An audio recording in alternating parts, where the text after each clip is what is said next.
Hey everyone, it's a beautiful Sunday afternoon in Prospect Park, and I just finished the Brooklyn Half Marathon, and I'm on my way to the post office to send off another batch of 25 moderns to CGC for grading. Turnaround time is pretty fast these days, so I'll probably be able to get those books back in about 2 weeks' time. So until then, take it easy. Hey folks, thanks for tuning in. Welcome back to another episode of High Grade Filler. Today we're going to be doing an unboxing of 25 moderns.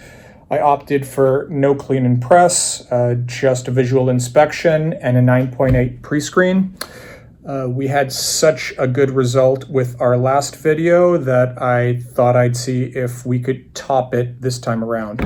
Now last time we got 23 9.8s with 2 rejects and one mysterious one book that was mysteriously damaged, and so here we are.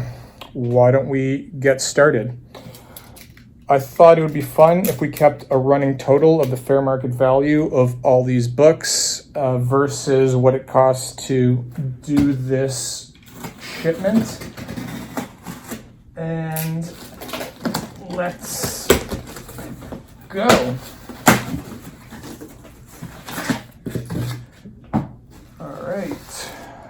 All right, so we're going to be starting with Ultimate Spider-Man number 2.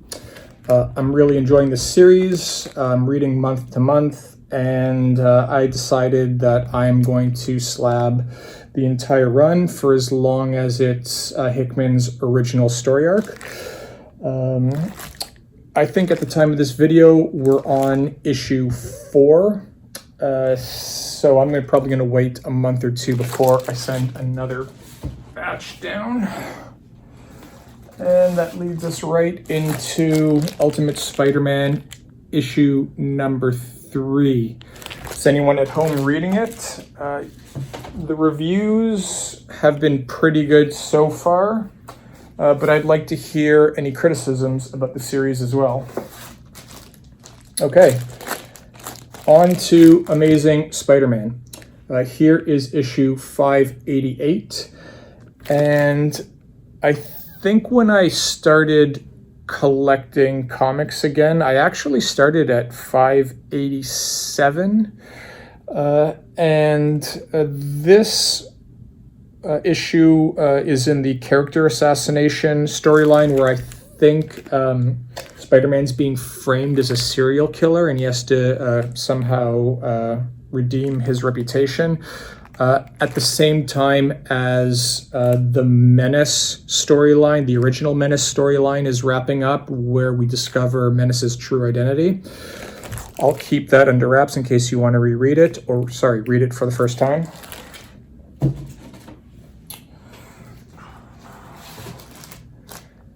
This is Amazing Spider-Man 591. And this issue is all about Spider-Man reconnecting with the Fantastic Four in the aftermath of Civil War with Brand New Day. The entire world / Marvel Universe forgets Spider-Man's secret identity, including the Fantastic Four.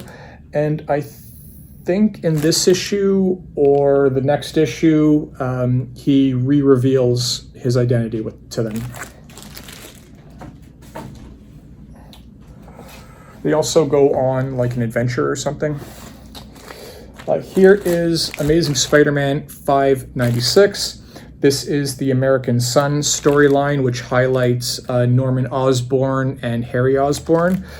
In addition to like the family drama there's a really cool Spider-Man versus Mac Gargan Venom cover.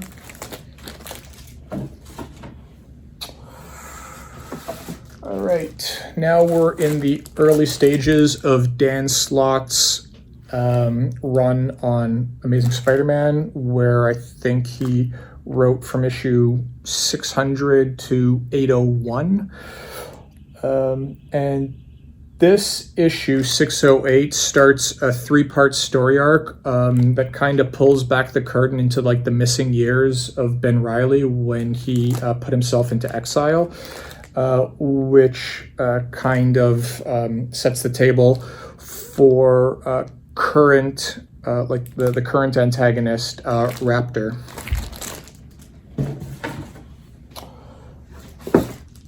And here's issue 610, which ties up that Ben Reilly story arc with a cool Kane cover. I think this is Kane's first visit back to Spider-Man comics since the original Clone Saga.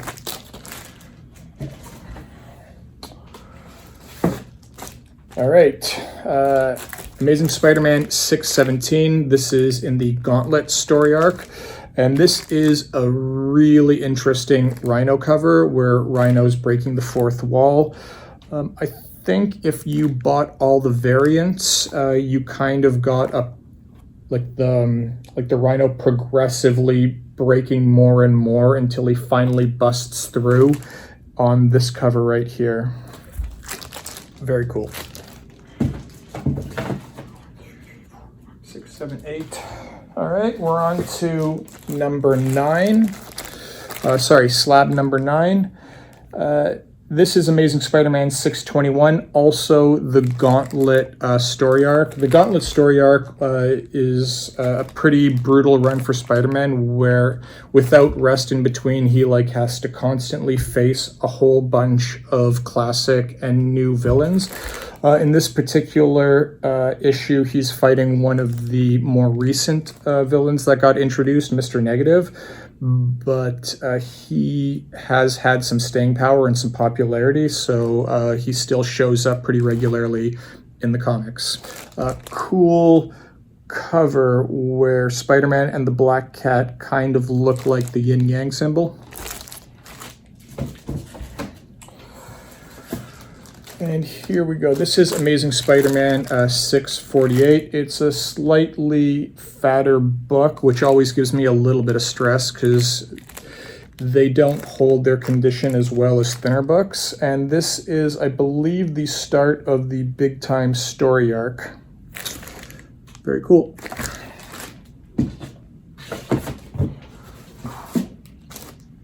Amazing Spider-Man 669. This is the Spider Island story line where everyone on Manhattan, civilians, everyone starts to gain spider powers and all hell breaks loose.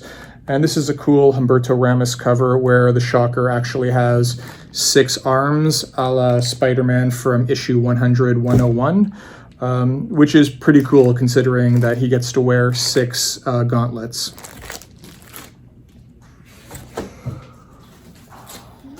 Okay, Amazing Spider-Man 688.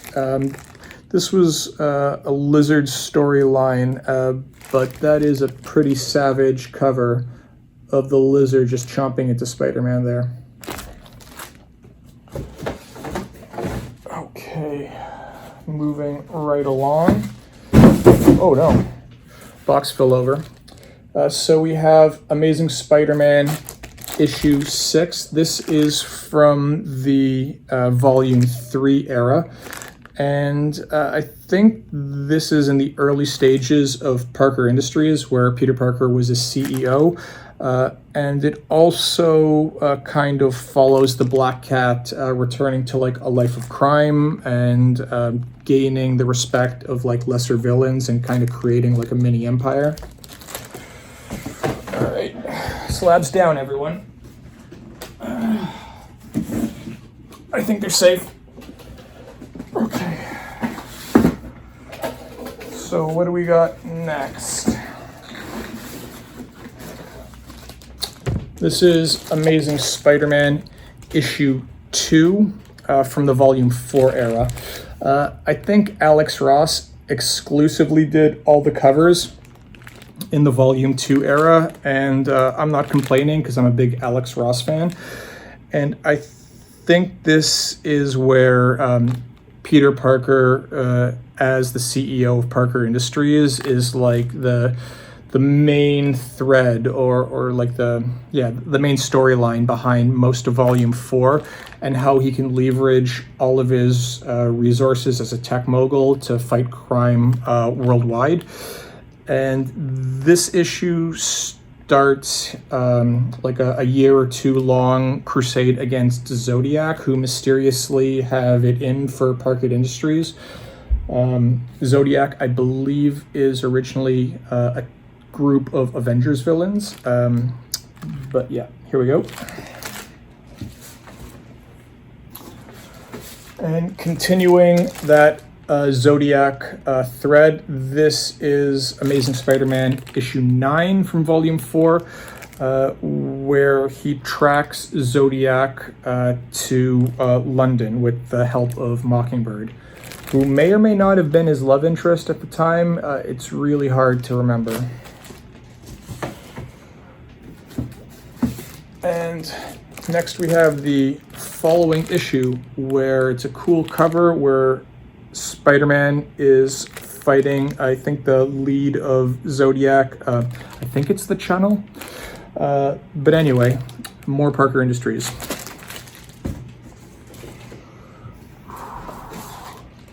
All right, this is a cool cover. This is Amazing Spider-Man Volume 4, Issue 32. This is a Norman Osborn solo story, which kind of puts all the pieces into play for Norman Osborn's kind of return to the center stage as like a big Spider-Man villain, and his plans to bond with the Carnage symbiote.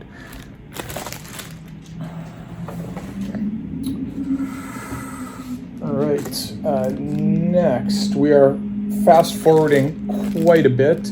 This is Amazing Spider-Man issue 21 from the Volume 5 era. Most of the Volume 5 era I'm not a big fan of. This is the Hunted storyline, and as you can see from the cover, there's a whole bunch of vermin, and they really have no place in this storyline other than, for some reason, the mythology has the mythology of Kraven and vermin appearing once in Kraven's Last Hunt way back in the 200s make him an important character. He's not an important character. It's lazy writing to bring him back. No one asked for him back. Vermin didn't add anything to this storyline whatsoever. Just my 2 cents.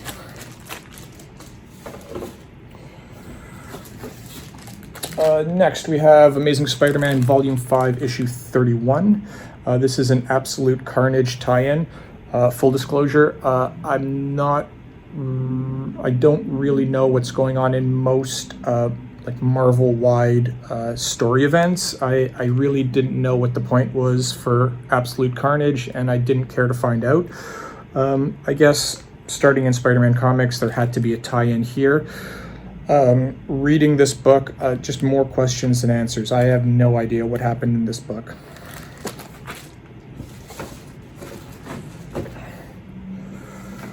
All right, so now we're hitting the tail end of the Volume 5 era, and it ends kind of on a cool note.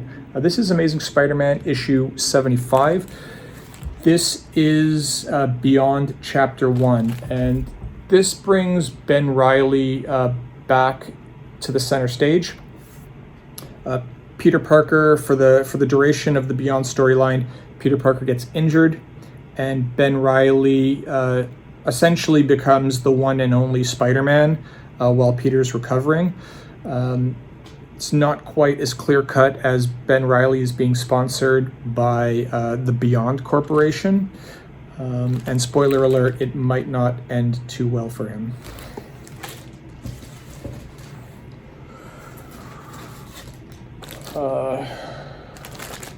Amazing Spider-Man issue 86. And this is chapter 12 of the Beyond story arc. And you can see from the cover that Ben Reilly is really in emotional distress. Without giving away too much about this storyline because I do recommend that you read it. Ben Reilly has been manipulated by an evil corporation, and it's really starting to take its toll on him. Ben Reilly, he can't catch a break.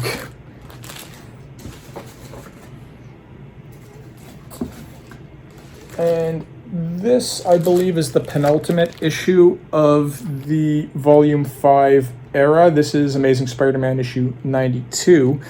And one of the big epic showdowns at Beyond headquarters has Spider-Man and friends facing a Lizard and Morbius hybrid, which conceptually is a pretty cool idea. Again, if you haven't had a chance to read it, the Beyond storyline is pretty good. I will give Zeb Wells that.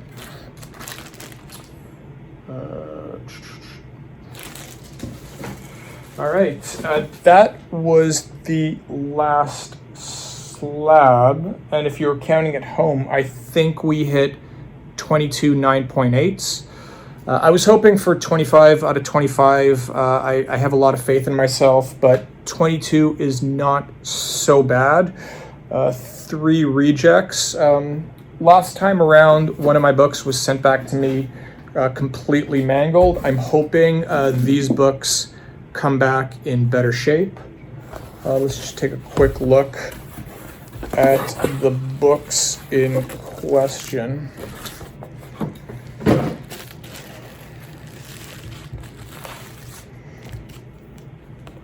Good news is they all look in the same shape that I sent them in, if not extremely close.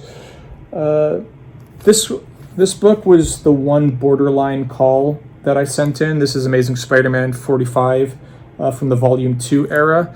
This is at the height of the J. Michael Straczynski writing arc, where he starts to introduce kind of like mystical and elements of destiny in Spider-Man's mythology.